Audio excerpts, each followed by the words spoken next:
मित्रों, जैसा कि हम सभी जानते हैं, हिंदू धर्म में समय के काल खंडों को 4 युगों अर्थात सतयुग, त्रेतायुग, द्वापर और कलयुग में बांटा गया है, जिसमें कलयुग को मानव जाति का सबसे श्रापित युग कहा गया है। लेकिन मित्रों, आप यह नहीं जानते होंगे कि विष्णु पुराण में महर्षि व्यास जी ने कलयुग को सर्वश्रेष्ठ युगों में से एक बताया गया है। उनका ऐसा कहने के पीछे क्या तर्क था और कलयुग को सर्वश्रेष्ठ कैसे बताया गया है, आज हम जानेंगे इसके बारे में, जिसका वर्णन विष्णु पुराण में किया गया। एक बार ऋषियों की सभा में चर्चा हो रही थी कि कौन सा युग सर्वश्रेष्ठ है। कोई सतयुग तो कोई त्रेता तो कोई द्वापर को श्रेष्ठ बता रहा था। सभा किसी युग की श्रेष्ठता को लेकर एकमत नहीं थी।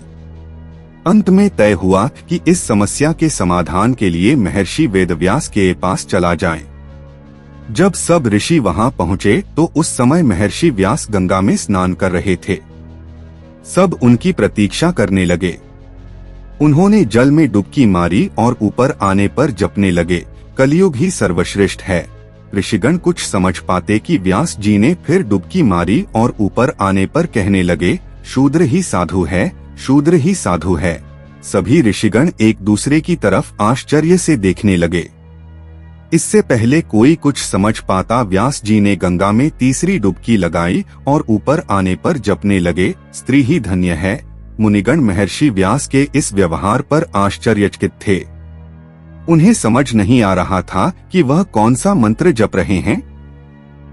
स्नान कर व्यास जी अपनी कुटिया पर आए और प्रतीक्षा में बैठे सभी ऋषियों का स्वागत करते हुए पूछा, कहिए, आज आप सबका मेरे यहाँ कैसे आना हुआ? ऋषियों ने कहा, आपके पास एक समस्या के समाधान के लिए आए थे, लेकिन आप नहाते समय जो मंत्र जप रहे थे उसने तो हमें असमंजस में डाल दिया है। कृपया पहले इसका समाधान करें। व्यास जी ने कहा, इसमें कुछ भी गोपनीय नहीं है। सतयुग में 10 वर्ष के कठोर जप तप से जो फल मिलता है वही फल त्रेता में मात्र 1 वर्ष, द्वापर में 1 महीना, जबकि कलयुग में केवल भगवान के नाम जपने से ही प्राप्त हो जाता है। इसलिए कलयुग ही श्रेष्ठ है। ब्राह्मण को जो फल लंबे कठोर अनुशासन और पूजा पाठ से मिलता है वही पुण्य फल कलयुग में शूद्र अपनी सेवा भाव के बल पर अर्जित कर लेते हैं। इसलिए शूद्र ही साधु है। मनवचन कर्म से अपनी सेवा के जरिए अपने परिवार को समर्पित स्त्री का योगदान महान है।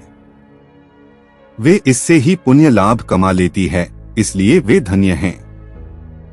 अब आप बताएं कि आप सबका यहाँ कैसे आना हुआ?